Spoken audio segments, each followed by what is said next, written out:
Eu tenho a tendência a acreditar que, atualmente, ainda que a Burit tenha... Eu até compartilhei a fotinho lá do pato abraçando o leão. Fotinho linda, assim. Coisa mais querida. Mas eu tenho a tendência a achar que o eleitor da Burit vai pro Massa, cara. Você acha? Eu acho. Mesmo com o apoio da Burit ao Milei, eu acho que o eleitor da Burit vai pro Massa. Por quê? Porque eu acho que o voto da Burit não é um voto tão ideológico. Eu acho que o voto da Burit é um voto sistemático. Um voto antirrevolucionário. E então eu acho que tende a ir pro Massa, assim. Ou o Milei, ele dá uma boa centralizada no seu discurso. Eu vi, inclusive, que ele falando que vai chamar para compor o Ministério de Recursos Humanos, se eu não me engano, que é o ministério dele, que vai colocar tudo que envolve a questão social, vai chamar pessoas de esquerda. Ele falou isso, né? Então, eventualmente, com essa centralização de discurso, esse cenário pode mudar. Mas o discurso antipolítica na Argentina, contaminado pelo peronismo, eu acho muito difícil o cenário. Eu sei que eu fui muito crítico ao Milei, né, ao longo do primeiro turno, mas eu já tinha declarado antes, né? Obviamente, entre Milei e Massa, grande maioria, acho que é unânime a nossa opinião, vai apoiar o Milei, né? Eventualmente, né? Mas eu acho que atualmente o cenário favorece o Massa. Não, eu acho que, ó, pra tá 50... Pessoal, entendam uma coisa. O Massa teve 36%. Um comuna lá, o peronista teve 6, quase 7, e a outra trotskista teve 2, quase 3. Se somar isso, daria 40 e... Vai, 7, vai, 8, 9 mais 35, dá 44. O Massa estaria com 44. Ele partiria desses 44, e para ele estar com os 50, uns 49, ele ganhou mais 5% dentro do universo já da Burit. Ela teve 22%. Né? Então tira 5, o Milei teve que levantar aí coisa de uns 23 menos 5, 18. Tá, 18 mais 30 daria 48. Não tá batendo aqui o número que deve ter os brancos, nulos, etc.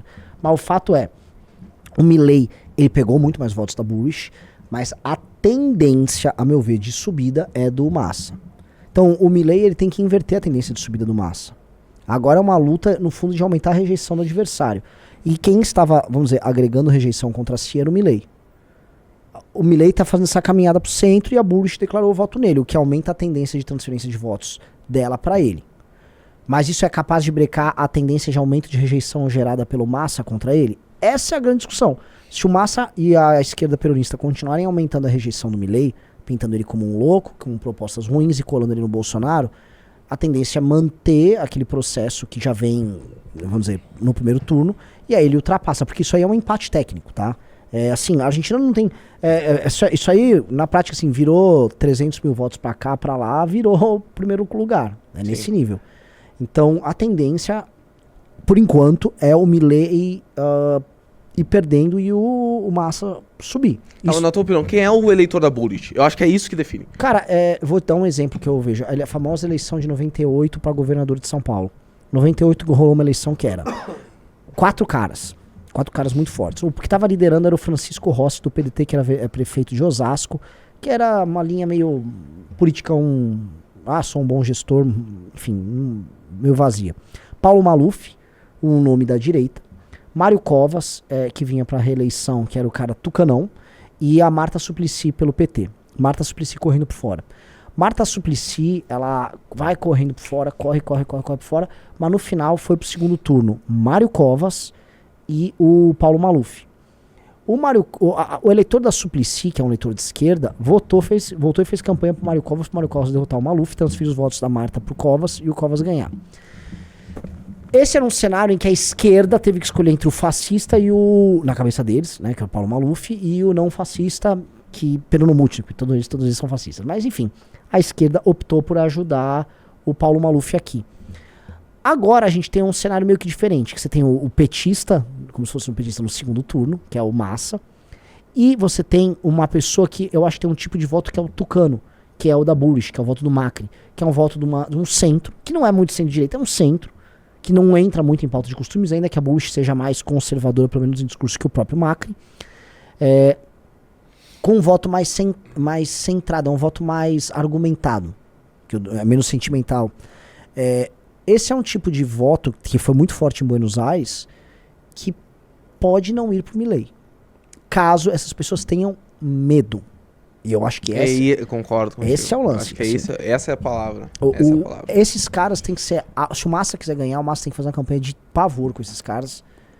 E ao mesmo tempo, uma campanha de mostrar assim, ó, eu não vou poder governar tanto à esquerda, porque vocês têm o parlamento. E é verdade, esses caras foram muito bem nas eleições parlamentares. Na verdade, o partido do Milei com o partido do Macri tem maioria na Câmara. Ou seja, se eles quiserem fazer oposição, esses caras seguram muito os caras, mas seguram pra valer. A esquerda tem o Senado, mas a Câmara é da oposição. Então esse cara vai querer sinalizar, eu vou ceder espaços, eu vou fazer... E ele já tá falando, ele tá falando fazer privatizações. Tá?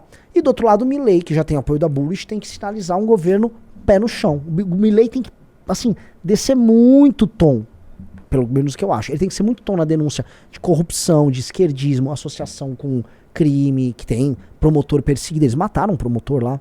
Então, o Milei tinha que associar isso, mas ele mesmo vender uma certa temperança em termos administrativos pra ganhar. Meu feeling, tá?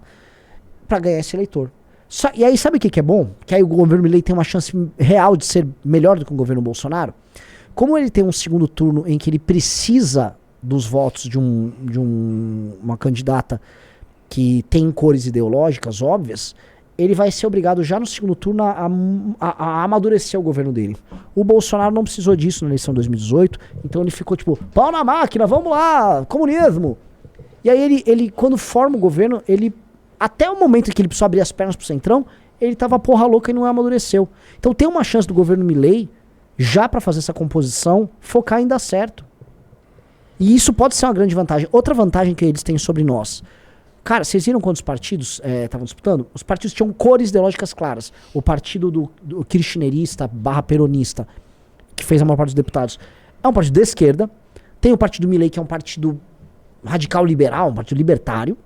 Você tem um partido ali, centro da Bullrich. São cores ideológicas muito óbvias. Eu não sei se esses caras são tipo um bando de PMDB, mas parece não ser. Aqui você tem um sistema com muito partido genérico.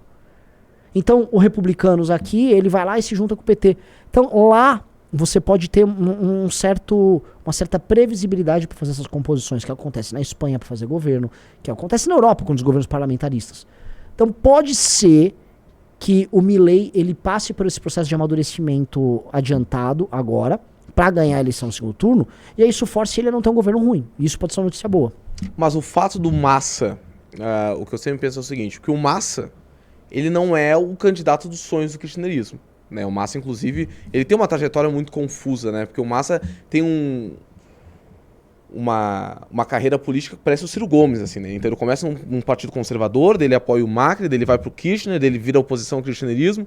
Então ele tem uma suruba ideológica que, eventualmente, o eleitor que tem medo do Milei pode não se opor a ele como se iria se opor a um Rui Schiavetti, como não iria se opor a um outro candidato mais, um Alberto Fernandes, por exemplo, né? Então eu acho que ele, por não ter essa rejeição clara, por ser visto como um candidato de extrema esquerda ou como um candidato revolucionário, e por ser um candidato que faz mais concessões à centro-direita, eventualmente, eu acho que ele pode ter esse voto centralizado em cima dele, assim, esse voto que tem medo do Milei.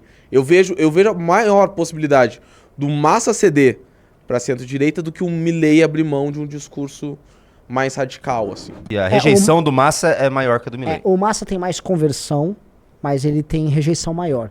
O Milei tem menos conversão, mas ele tem uma rejeição menor. Que a rejeição do Massa é ligada à rejeição do próprio governo também, né? E a própria abstenção que teve agora desde o primeiro turno, né, onde o voto é obrigatório, né, a maior abstenção da história da Argentina desde a redemocratização, né? Eventualmente pode se projetar também para o segundo turno nesses 20 e poucos % da Bullrich, né? Então a gente está contando como se todo esse eleitorado fosse migrar para um dos lados, mas eventualmente esse eleitorado opte por nem ir para as urnas, né? Vira e mexe, eu recebo, Renan, sou de estado. Renan, sou de São Paulo. Renan, sou de não sei o quê. Você quer ir no Congresso, tá com alguma dificuldade? Renan, não tô com grana, que às vezes a grana, você tá pensando no PEC todo. Se inscreve aqui, nós vamos entrar em contato com você. Você vai no Congresso, vai entrar em contato com a nossa equipe com você. A galera entra mesmo. E a galera vai Você vai conseguir no Congresso. Vai ser o maior evento de política do ano.